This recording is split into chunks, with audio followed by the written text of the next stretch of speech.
Okay, so welcome back, and the sharp-eyed amongst you will have gathered that I am not Professor Justin Sheffield, who is Andy's head of school, who would normally be here doing the introduction to your talk, Andy. But geography colleagues will know that Justin has had to step in to help out a colleague who's recently been bereaved and go and take her place on a field course. So Justin sends his apologies and wishes you all the very best for today, Andy. So it falls upon me as a geographer as well as an ADR to offer this introduction to your talk. So, what can I say? Because we've been colleagues for a long time as well, haven't we? So this is a real privilege for me, and as well as a pleasure. So I'm going to give a little bio and then hand over to you. So your academic journey began in Ireland at Maynooth University as an undergraduate, and I gather that you were rather inspired on a social geography module, is where all of this kind of first clicked into place in terms of thinking about the geographies of disability.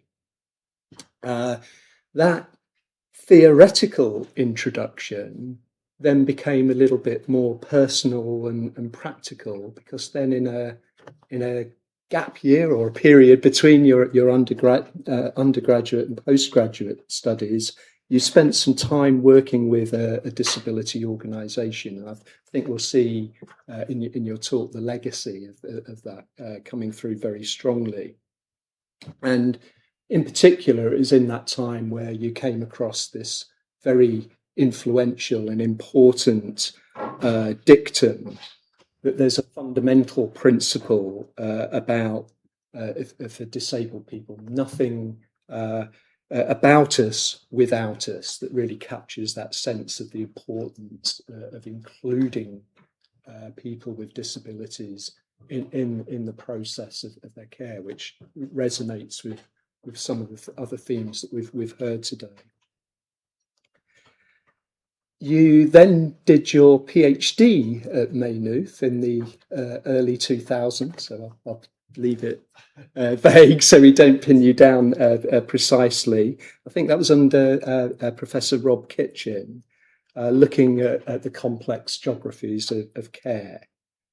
Andy then held a prestigious ESRC postdoctoral fellowship at Lancaster University in the mid-2000s, and collaborating with pioneers of that field at that time.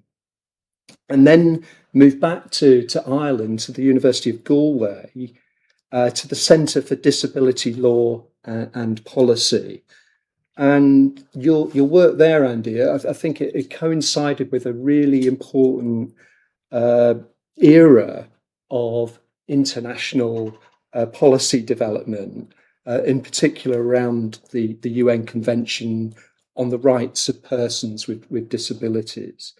And I think this kind of cemented your role at the intersection of academia and active citizenship. Now I'll get specific on the chronology, because the dates don't matter too much. You joined Southampton in 2011, and you've been a really important player in social geography within the school subsequently. You played a key role in your teaching, particularly, and there have been, I think, countless students, it says in my notes here, on your Geographies of Social Justice course, which is a really important innovation in our curriculum that has been valued by many students over the years. And his research looks at how care operates across different spaces of everyday life, whether that be in homes or neighbourhoods or communities, and how these systems can both enable and constrain autonomy for people who rely on support. That work has been supported by a number of funders, notably the ESRC, as well as the National Institute for Health and Social Care Research. And key projects have examined how people with learning disabilities build better lives in their communities, how their peer support networks can help them, and how people experience home within shared supported accommodation. A key focus of Andy's work has been trying to translate that research into practice, particularly for adults with learning disabilities, ensuring that their lived experiences can inform both the research and policy debates. And I think a really notable example of that impact has been your role in developing the Spirit platform. That acronym is the Southampton Platform for Inclusive Research and Ideas Together, which summarises very, very neatly exactly what Spirit is all about. Supporting collaborative research partnerships with disabled people and their advocacy organisations. Beyond your teaching and academic career, Andy, I should also highlight that you've made notable contributions to the school and to the faculty more broadly in your leadership roles, notably as the schools director for doctoral programs, and now you've moved on to become my favourite acronym in the university, the FDogs, the faculty director of the graduate school. That's the reason I took it on. Yeah, well, it's a good reason to do it. Who doesn't love an FDog? And Andy was promoted to professor a little bit more recently than MC in July 2023. And tonight we get the chance to hear about your work from yourself in a little bit more detail. So without further ado, Andy, congratulations. The floor is yours.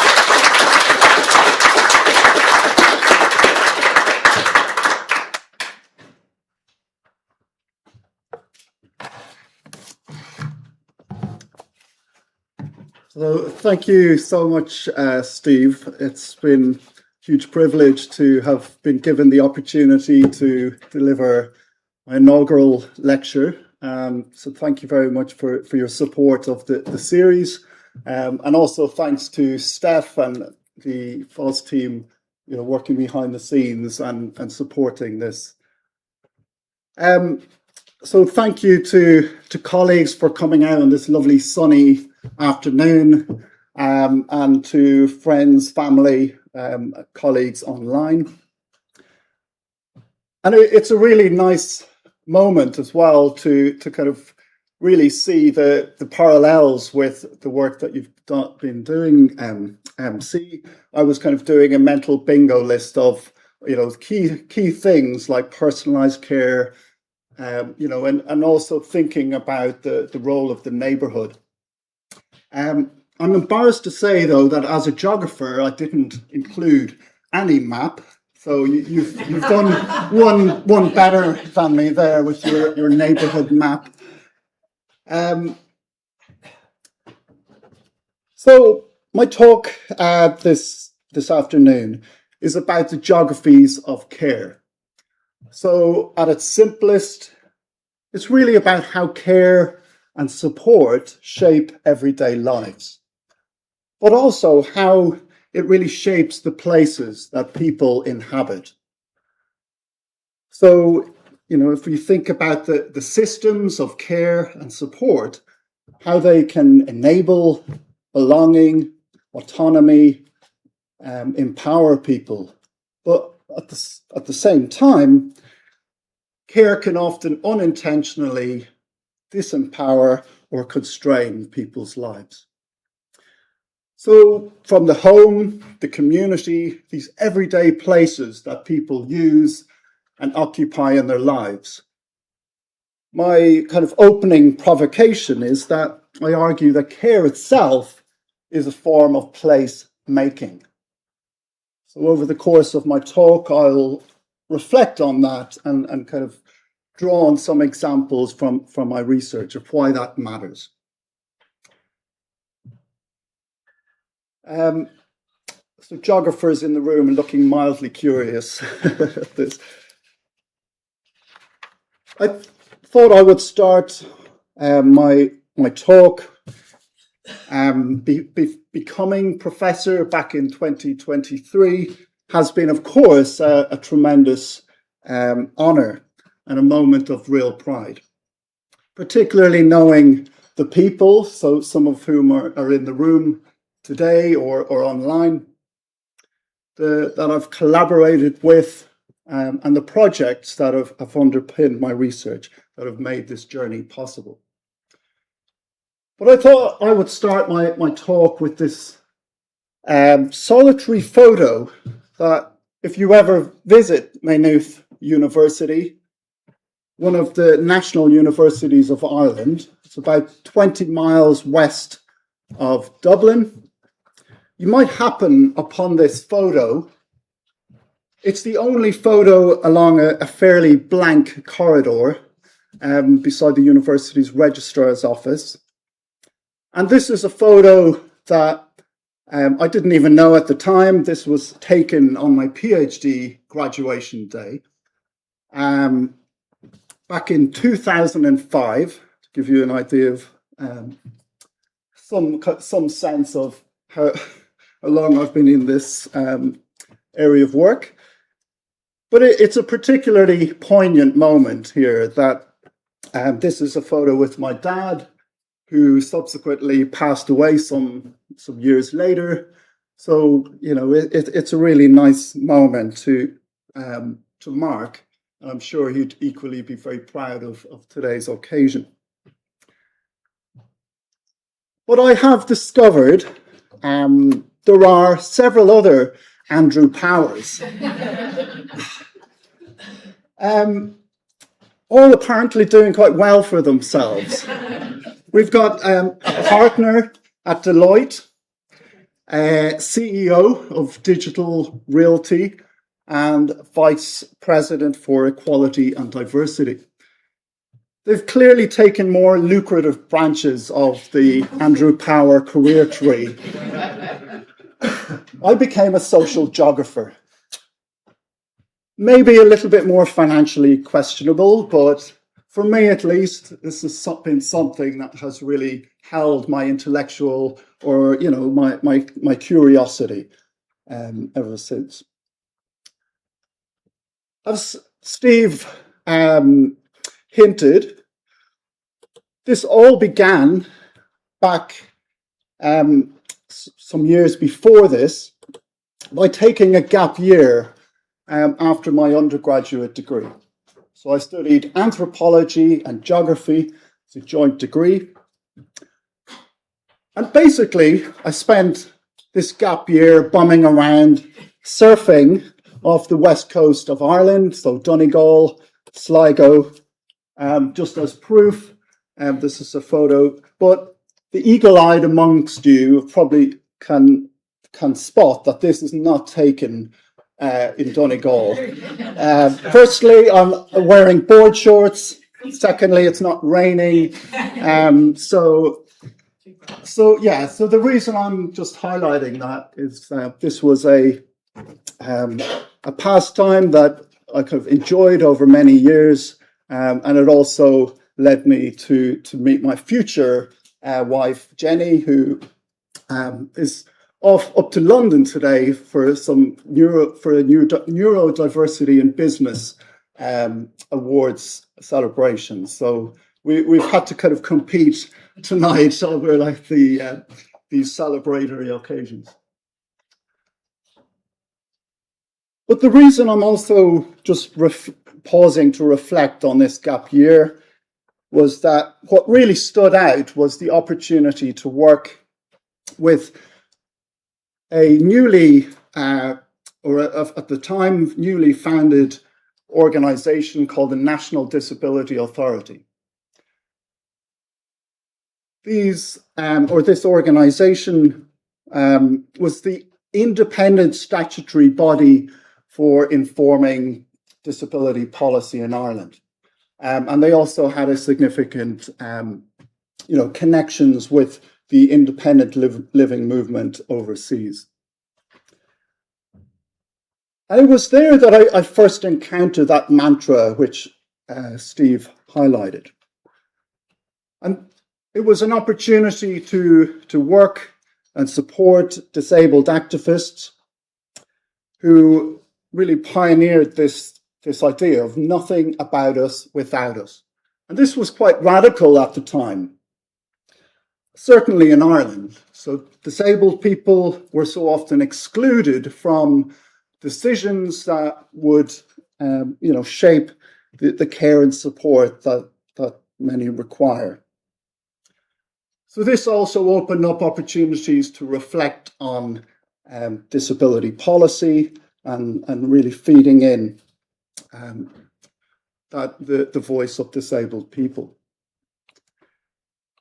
So this kind of practical experience really coalesced with an intellectual spark when I went back to study a master's at Maynooth.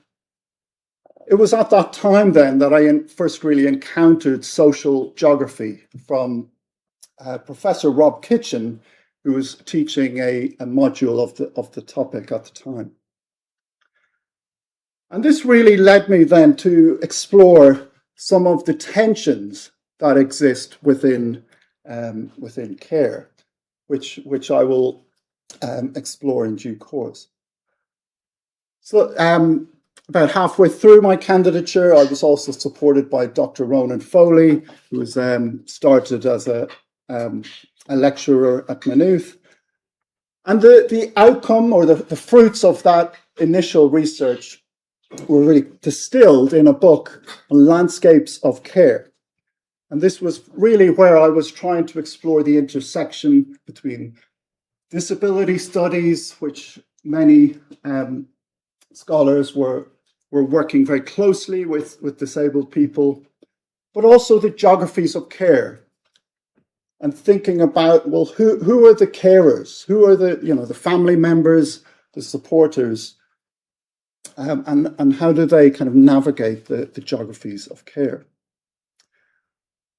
As an extension to that work, I was very honoured to get an ESRC postdoctoral fellowship and working at Lancaster University with Professor Christine Milligan, who at that time was really the kind of the pioneer in kind of opening up a subfield around the geographies of care. One of the key kind of tensions, though, that I was trying to grapple with was that, care is often viewed in very altruistic terms. It's often seen as benign. It can sustain life, affirm people's dignity.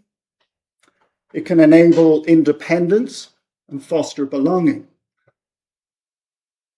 But also, care is something that's often done to or on disabled people. So disabled people often have quite a difficult relationship with the idea of care. It's something that has been described by disability scholars as ideological dynamite.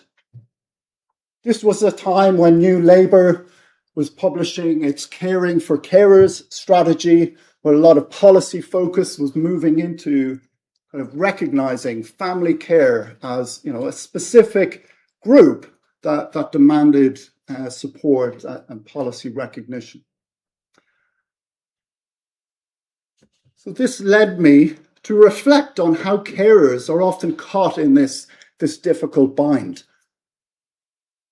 So this was something that really I sought to explore through my doctoral research and onto the postdoctoral work of how carers were kind of navigating this space.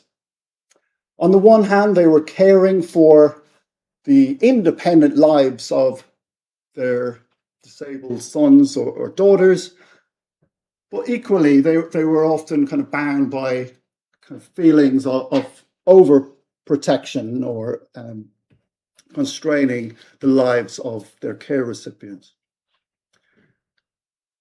So this kind of key tension is something that I've continued to explore.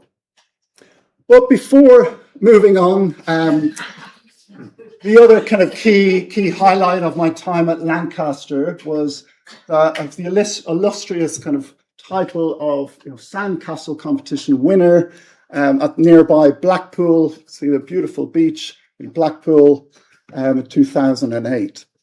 So there's a nice kind of token photo that you can also see of my earlier days. As Steve mentioned, I've also had the opportunity to really kind of work closely with colleagues really at the forefront of disability policy. So while being at Galway at the Centre for Disability Law and Policy, I had the opportunity to work with Professor Gerard Quinn, who was really instrumental in helping to shape the UN Convention on the Rights of Disabled People. So this really gave me a platform then for exploring how different countries were kind of grappling with the expectations underpinning this important legislation. So really, as a geographer, this was a dream research fellowship, giving me the opportunity to explore disability policy across the UK, Ireland, France, Sweden, Canada, and the US. And the book, Active Citizenship and Disability, was a really kind of a nice touchstone early in my career. Again, peaking early, this is something I should probably be mindful of. Still available, as you can see, at a very affordable price, £50 Kindle edition. So that's a bargain. So let's just fast forward then to my time arriving April 2011 and joining SOGE's Geography and Environmental Science. But at the time, we were only allowed to be called academic units. So this was long before we were kind of given the opportunity to call ourselves a school. And some of the key highlights really was, working with lots of nice colleagues. This is what I would describe as a cultural enrichment day at one of Hampshire's kind of nice heritage gin distilleries, Bombay Sapphire. So many people don't know it's made in Hampshire, not London. So this was a couple of former colleagues in human geography, Susie and sorry, my brain is completely gone blank. But also the opportunity to really kind of develop my own kind of teaching interests or teaching program. So the opportunity to provide and develop the geographies of social justice, welfare and rights. This was something that really helped galvanize not only my interest in disability, but really opening up lines of inquiry and thinking more broadly on the wider kind of social geographies. So thinking about housing, inequality, social rights.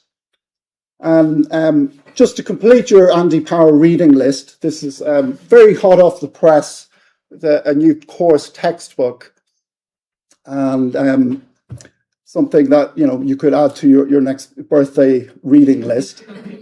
But you can see I've also taught the Amsterdam field course.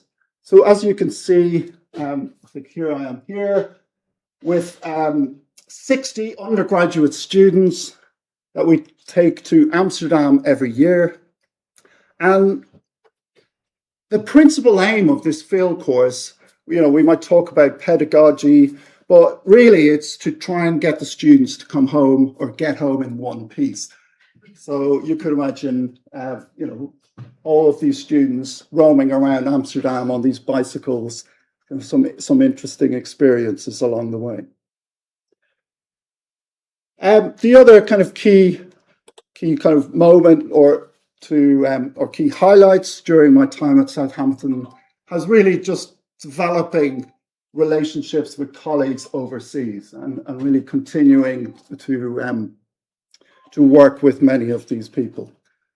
Before I move on from this slide, I apologize. This person in the photo, a colleague, is Eleanor. So just want to note that.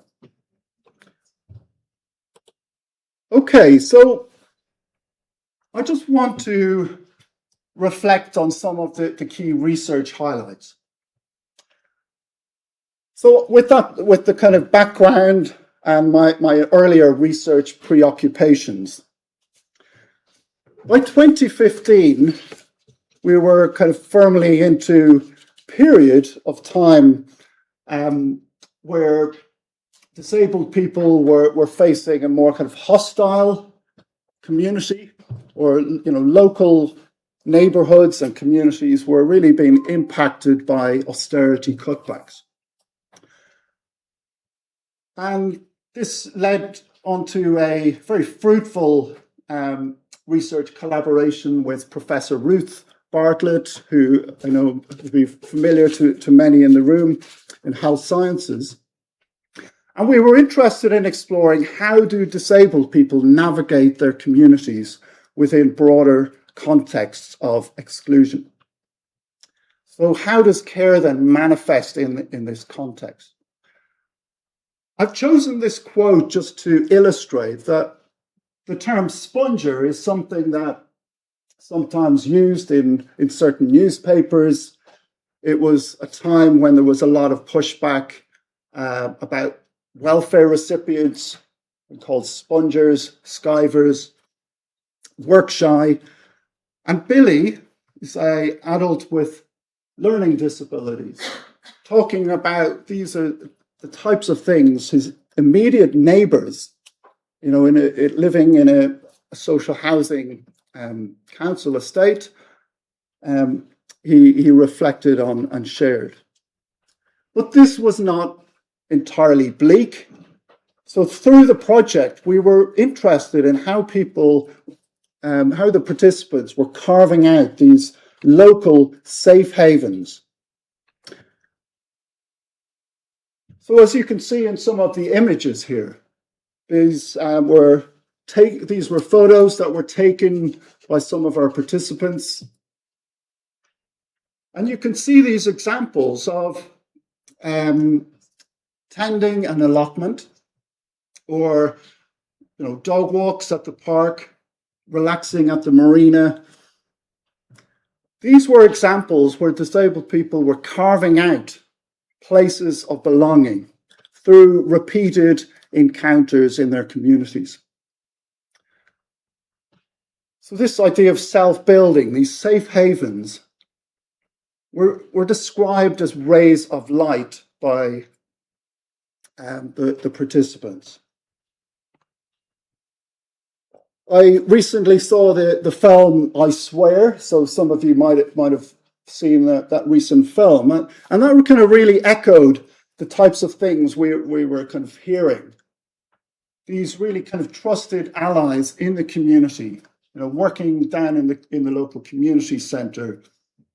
And what we found was that this self-building work was really underpinned by local self-advocacy organisations, opportunities for peer support. So we worked very closely with one of these organisations, a local self-advocacy group in Southampton called Choices Advocacy. So while this was an interesting, and what we've kind of thought was we could really challenge some of the assumptions in the geographies of care, is that we have places of inclusion, inverted commas.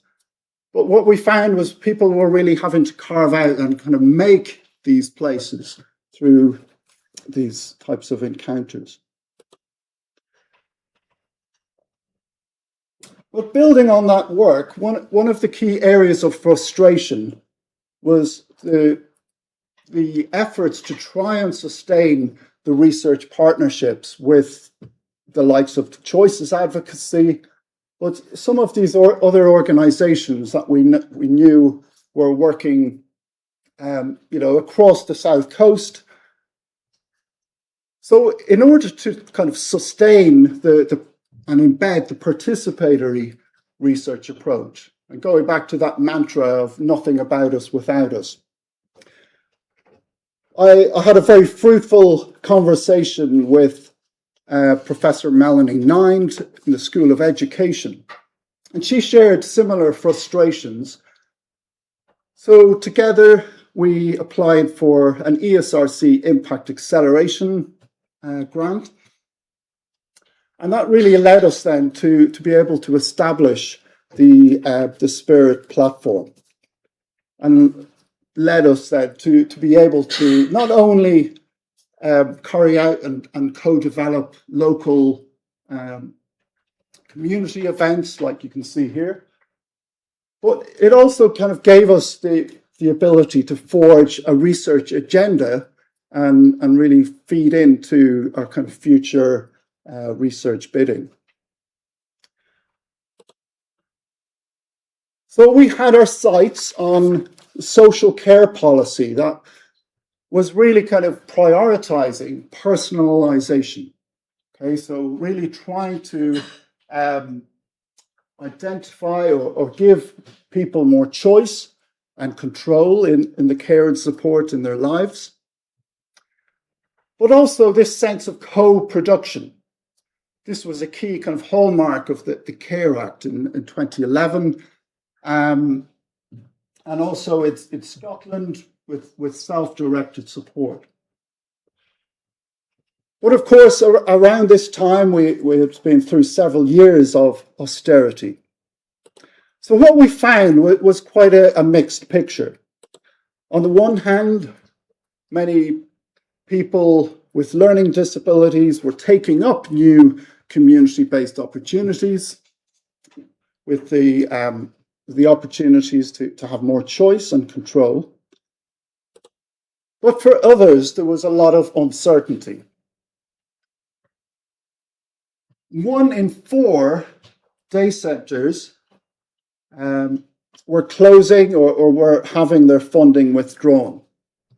So there was significant cuts to local authority social care and support provision, with the closure of formal services and buildings.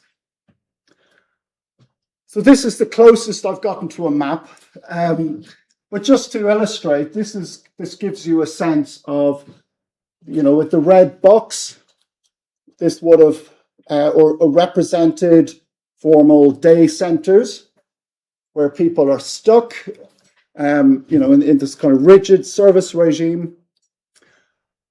And what was really being kind of prioritised in policy was that the community is out there. The world's your oyster. Just go and tap into community resources. So through the Spirit platform, we were curious to find out, well, what does it mean to self-build a life in the community within this context? We were fortunate to get funding from the ESRC, and it also gave us the opportunity to work with colleagues in Scotland, so Ed Hall, Alex Cayley from University of Dundee, but also to expand the colleagues that we worked with both in the School of Education and Geography, Andy Coverdale and Hannah McPherson. So this kind of fundamental question then what does it mean to self-build a life in the community? So this was underpinned by a lot of policy, kind of advisory publications. You can see all of the logos on this report. You've got all of the big hitters, NHS England, Local Government Association, Public Health England, really endorsing this policy framework. So this was very much packaged as communities, empowering disabled people to live more meaningful lives. As a geographer, I was, a bit skeptical. I felt as if, drawing on some earlier geography work, that there's this imagined moral geography, in terms of how community itself was being conceived. Communities who ought to care.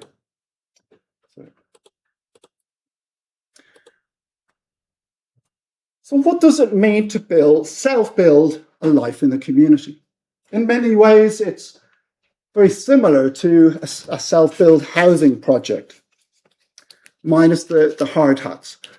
So thinking about, well, who are the kind of key supporters or allies?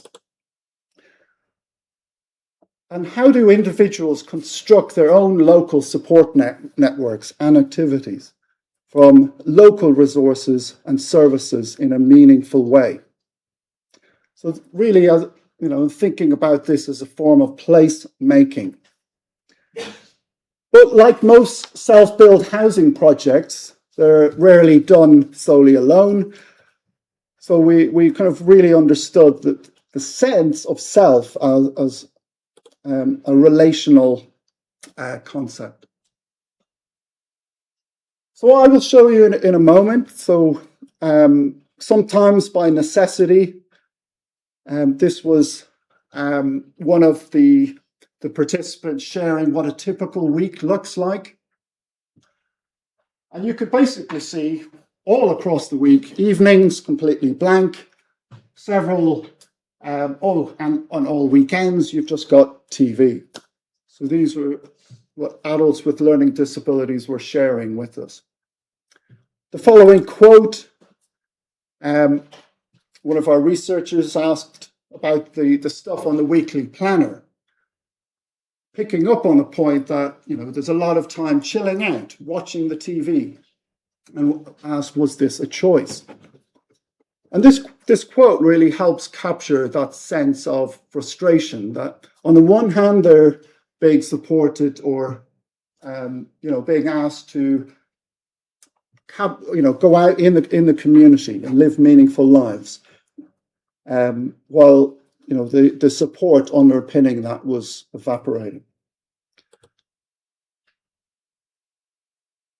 So just continuing on the self-build metaphor, I could keep going all day with some of these metaphors like scaffolding, the building blocks, the bricks and mortar that underpin this.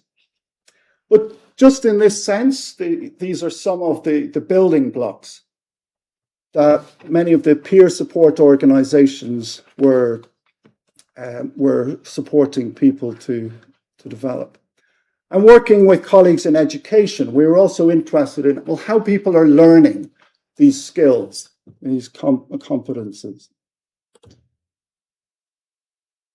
And this quote captures this sense that people, are best placed to determine what their support should look like and what support works for them.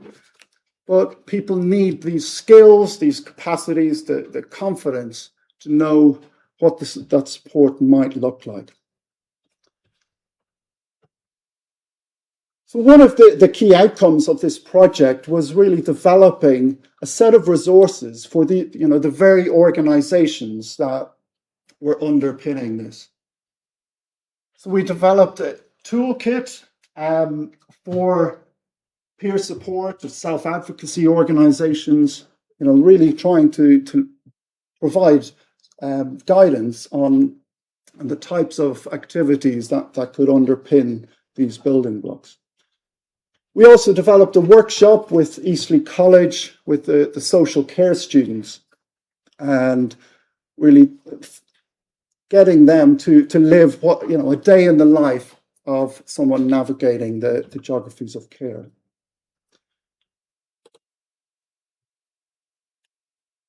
So just to move on I just wanted to highlight one other project. And this kind of moves on from thinking about lives in the community to feeling at home. So if you look at the date, that's probably quite significant here. So between the end of the last project to the start of this, we all were living through the COVID pandemic.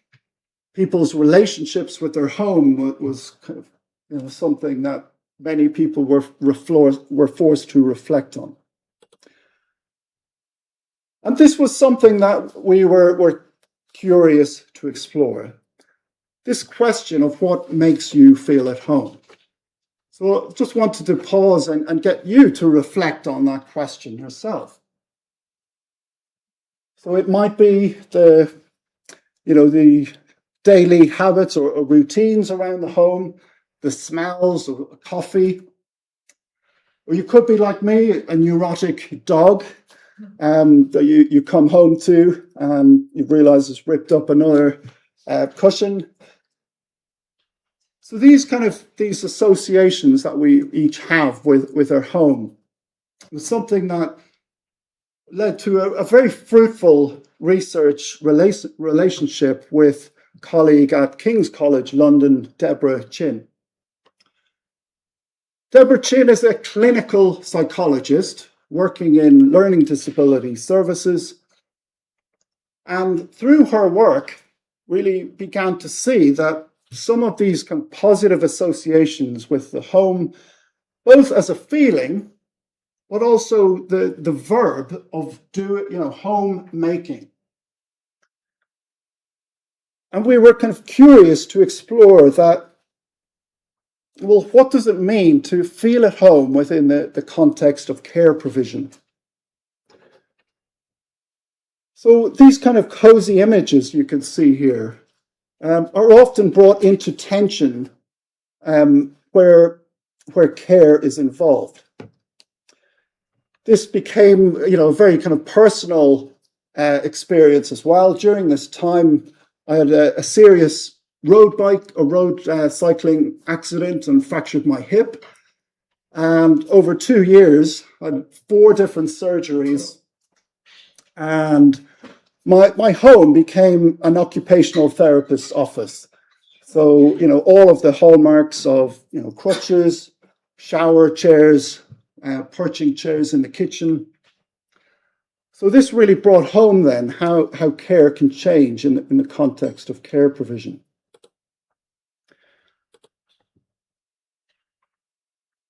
I should also highlight other colleagues, Katie Brickley, Tony Leviton, and Shalim Ali, who was an expert by experience, who had lived through and experienced firsthand living in supported accommodation. So outside of the family home, this is the largest kind of sector. Around 40% of adults with learning disabilities known to social services live in registered care homes or supported accommodation. On the surface, these homes look no different to other houses in the street. And this was very much framed by the idea of an ordinary life, kind of a right to an ordinary life. Yet, within these settings, there are also workplaces with significant staff involvement, with workplace cultures and regulations for care staff. And despite all of the regulations and the inspections in these settings, feeling at home is not something that is ever assessed. Okay, so this is something that's very much ignored by the regulatory framework. So drawing on some of the earlier research interest, I was trying to get the views of residents or housemates, the support staff, and the visiting family members. And this was quite a novel study because most of the care literature focuses on the care recipient or carer. So it was really about bringing those three voices together. So this really brings home the idea that the sense of home can really be fundamentally shaped by the presence of care. These are photos the residents took of various different house settings. So you can see the staff office with quite a punitive sign. You can see many of the staff folders, the very presence of the care worker in the kitchen, using it as their kind of de facto office.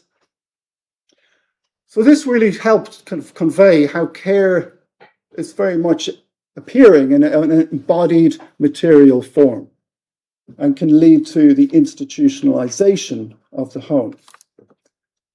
But it's also important to think about care as an ethic, how it shapes relationships and power dynamics, how it gives a sense of how, in many cases, the low expectations among staff.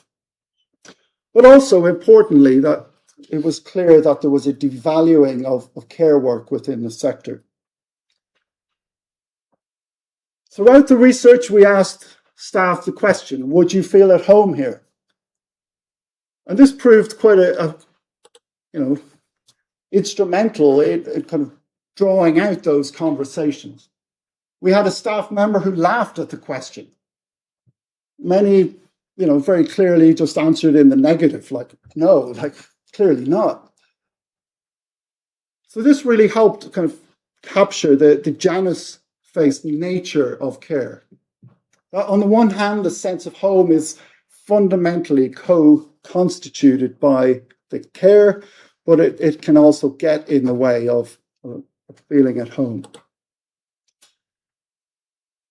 So that question really helped pave the way for, making us realize that the carers lacked a script to enable these conversations with residents. Their priorities often lay elsewhere.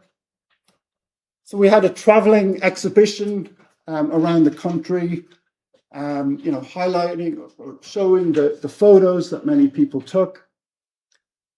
But we also developed a series of resources, a checklist to enable the residents kind of begin to ask these questions themselves, and a checklist for giving staff the tools to kind of address these. So some concluding thoughts. The geographies of care are very much embedded in our everyday lives, and very much appear through rotas, reports, through the conversations that shape the relationships, and the very kind of mere presence of the care workers. So in this way, then, I want to leave with this thought, that care makes place.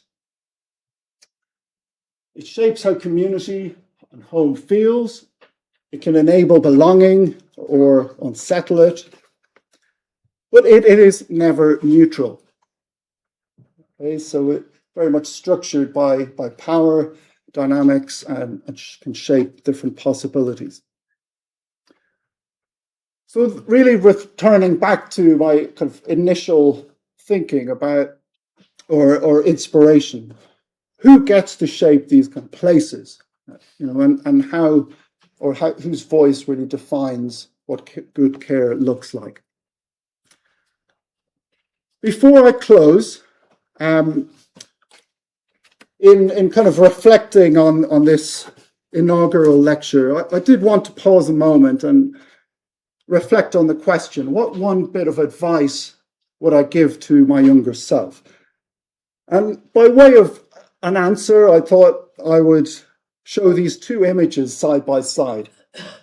On the one hand, you've got a real career highlight. This was a panel discussion that brought together activists, disability scholars, and policy advisory groups. And this was a moment really where that kind of research, the lived experience and policy interest really felt meaningfully connected. On the one hand, a rejection letter. And this is not the only one, just a representative sample. So these kind of two things I thought would be important to highlight side by side. The visible moments, the panels, the publications, the presentations are built on less visible foundations. Okay, so the dashed hopes, the failed or rejected papers, the research ideas that at least didn't land the first time around.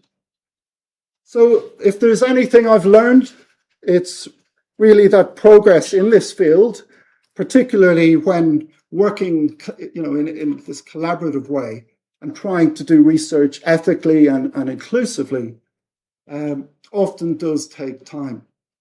It requires persistence and sometimes a fairly thick skin. So if there's a key message here, it's really just to keep chipping away, that these setbacks are not signals to stop. They're very much invitations to rethink and reframe and to resubmit. So thank you for your time this afternoon. I hope you found some of this, interesting, and certainly it's been a nice opportunity to share on some of my kind of preoccupations.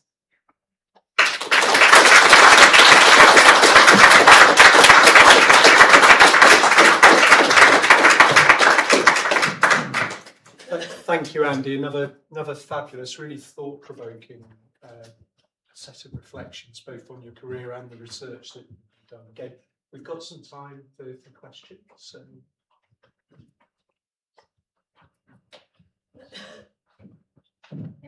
Oh, sorry. That's okay. Anyways, hi, Andy. As an occupational therapist, we're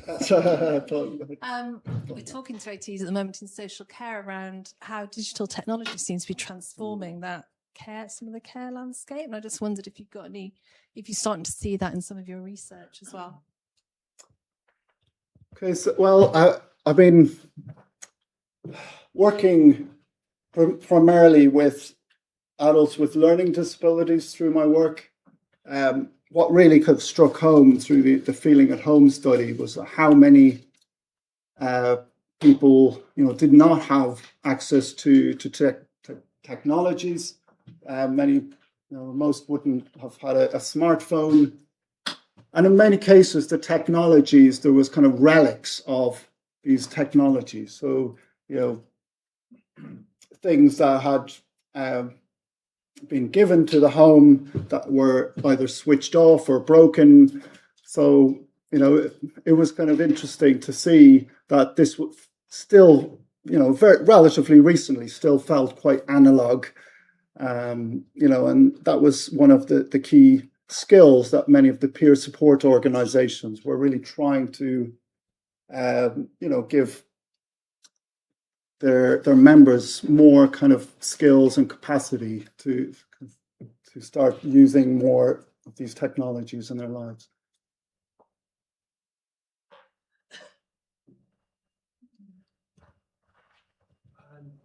Let's go to Nick at the back. Nick, if you just wouldn't mind waiting a sec. Thanks very much, Andy. It's really nice to hear all of that, having sort of known you for a while. I was wondering, you've been working in roughly the same area now for 25-ish years, and one of the things you've been observing over that time is the changing policy landscape, and you've seen a number of policies come and go in the field of social care or and care for people with disabilities. Where do you think we've got to at the moment, and have things got better or worse? Are you feeling optimistic, pessimistic after studying this for during that period? Yeah, I mean, I started out, when the UN Convention was something that was relatively recent. It was hot off the press. There was a lot of kind of policy appetite and leadership in this area. Coming to the UK, that was also evidenced through the Valuing People national strategy. And, that's something that was published back 25 years ago. So there has been this kind of policy vacuum for many years, where, those hallmarks of choice and control have very much, just become the daily bread and butter of, the types of support landscape that people, are most familiar with. I think I've tried to manage a healthy dose of skepticism then, around this kind of policy leadership vacuum, and really to try and think about different ways to change,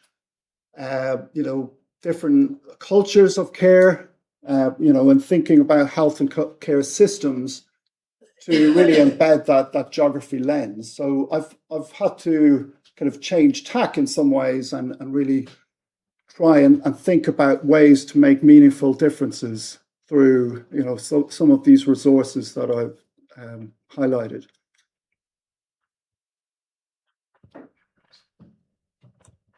Thank you, Andy, for your presentation. And it's nice to see so many connections with what we do in long-term conditions. So this is more than a question, a proposal. I think we should meet at some point and discuss how we can collaborate. Yeah. Yeah, absolutely. So bringing us on the things. Thank you, FC. Any more questions for Andy in the room? No, that's okay. In which case, again, apologies, really. Hi, Andy. Didn't realise that you spent a lot of time in Donegal or Maynooth, because I've lived in both places myself. So where do you think AI will fit into your research in the future? And if yes, where do you think it'll go? Yeah, so one of the key ways that I've tried to kind of maintain an inclusive research of ethos has been, working in this area has really kind of helped keep me on the straight and narrow by trying to work in ways that communicate very clearly, very inclusively, but also, working with adults with learning disabilities. It really forces you to think differently about some of the research methods that we've used. So one of the key ways that we've done that has been through working closely with disability organizations, for really forcing us to kind of relate and converse in ways that are inclusive. So what I've really seen, emerge in more recent times has been Gen AI's ability to really try and condense down a lot of the difficult to kind of navigate policy language, to kind of create lay summaries or easy read formats to work with. So I would see that having a dramatic impact, both for communicating policy and practice to this population in more kind of inclusive accessible ways, but equally is giving disabled people the opportunities to kind of navigate these, difficult kind of policy kind of landscapes. I think now we are probably there. So again, I really want to thank you, Andy, for a really thought-provoking talk. So thank you.